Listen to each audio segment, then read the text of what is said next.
The Taurian nature is physical and rather desirous. If the sex is good, Taurus is likely to stay because they like pleasure. But don't play head games. They don't understand them. They're not going to get someone who says, I love you, and then doesn't come for a visit. It's simple. If you love and want me, you'll be here. Sex can take on a lot of importance for the bull. They might be faithful and they might not. It depends on what they decide is moral and all right. It depends if they look at commitment as a convention or two-timing their spouse as a convention, because both of them are. Many Taurians see an affair as okay as long as it doesn't disturb the stability of the relationship. And it depends if it's practical or not. Taurus isn't like Gemini or Sag. They don't flit in and out of relationships. Once the bull has gone through all the heavy labor of getting into a love relationship, they don't throw it easily away. They may even stay long after the bloom has fallen off the rose because the bull is habitual. And if there's money tied to the relationship, it's even more true. If you're in the sack with Taurus, tell them what you want outright because they don't get hints. If the sexual expression and the relationship are good, they will cherish it. But one of the things you have to know about Taurus is that you won't have all that much freedom. They want you to stick around and be there. One of the things that bothers them the most is if you take off during a fight or after one and you don't tell them a definitive time that you'll be back. They also don't work off quick passion. They need to be warmed and loosened. The bull is a lot of things, but it isn't fast. As an earth sign, Cap is comfortable in body, and they like the physicality of sex. It's an honest and simple language. An ever-practical Capricorn friend of mine said that sex kills two birds with one stone. You get to feel close to your lover, and you get some exercise. Also, sex is a clear way to show how you feel without having to deal with emotional vulnerability. The sexual drive is usually strong in Capricorn because goats are known to be randy. Capricorn tends to be goal-oriented in bed, the way they are in everything else. They like orgasm a lot. You might ask, well, who doesn't? But it seems to resonate with Capricorn because within them is a deep understanding of climbing to a peak and earning a reward.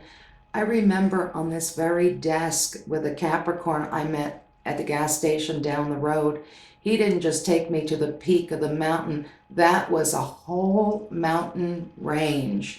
Goats became my favorite animal that day. This sign has an enormous amount of self-control and they pride themselves on it. It can at times be a hindrance if it's taken to an extreme and the person can't relax or let loose enough to really get into it. Or orgasm may be the part of Capricorn's life that they don't want to share because there's always a part over which they exercise complete control. They also tend not to make decisions based on excitement. They won't throw away a career even if long hours means that their spouse is leaving. Passion isn't reliable and it clouds the judgment, and so it isn't a strong motivator in Capricorn. This sign is interested in duty and loyalty, not passion and wild abandon. If they think pleasing a partner is one of their duties in a relationship, they'll apply themselves. But don't expect fires, joyfulness, and spontaneity. Well, hold on. I shouldn't be so definite on that. Capricorn likes spontaneity, as long as it's in the schedule.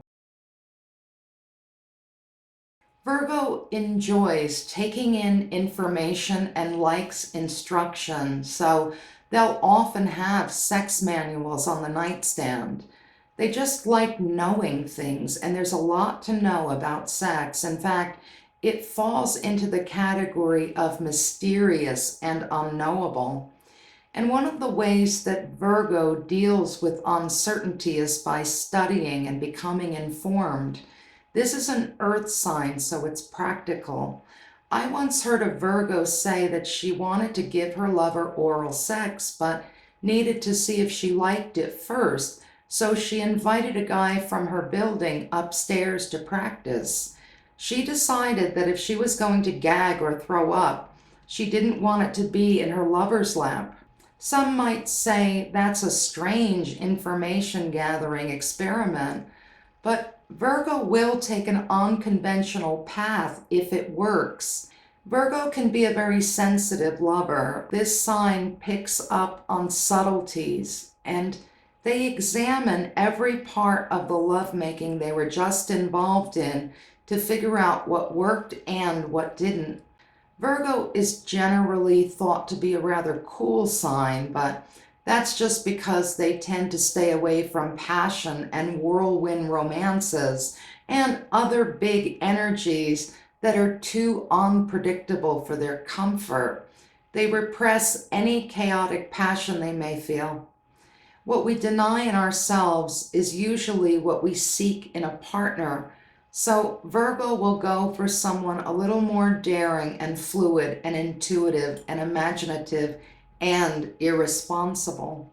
Virgo looks at the world through eyes nearly as deep as Scorpio's, so it tends to be realistic about sexuality and love. Virgo knows that love and heart and passion in the loins all aren't enough of a connection. They also need a meeting of the minds. They must have some intellectual compatibility because an exchange of ideas is foreplay for Virgo. They just need a little something in the way of conversation to open the gates of sexuality. For Virgo, sex is as pragmatic an issue as anything else. Sometimes you have a partner, sometimes you go it alone. Whatever works. Thank you for watching Secrets from an Astrologer's Desk. Earth Between the Sheets. I'm Joy. More videos to come. And do me a favor, please like and subscribe. And keep watching. Next is all the ways you can get in touch for a birth chart reading and full astrological services.